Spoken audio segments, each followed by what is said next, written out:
پتہ ہے ہمیں نبی کریم صلی اللہ علیہ وسلم کے وعدوں پر کبھی یقین کرنا ہی نہیں آیا۔ اب دیکھیں نا،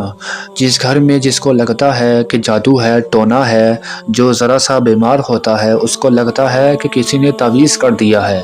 لیکن ہمارے نبی کریم صلی اللہ علیہ وسلم نے یہ ارشاد فرمایا ہے کہ جس گھر میں روزانہ سورہ بقرہ کی تلاوت ہوتی ہے اس گھر سے شیطان بھی بھاگ جاتا ہے۔ لیکن ہم جائیں گے ملاؤں کے پاس، باباؤں کے پاس، تعویذ دھاگے، اور جس گھر میں غربت رہتی ہے وہ سارا دن پریشان رہتے ہیں، لوگوں کی منتیں ترلے کرتے رہتے ہیں۔ لیکن ہمارے نبی کریم صلی اللہ علیہ وسلم نے جب یہ ارشاد فرما دیا ہے کہ جس گھر میں سورہ واقعہ کی تلاوت کی جاتی ہے اس گھر میں کبھی فاقہ یا غربت نہیں آتی۔ نبی کریم صلی اللہ علیہ وسلم نے جو بات کی ہے وہ حق کی ہے، بس ہمیں اس پر عمل کرنا نہیں آ رہا۔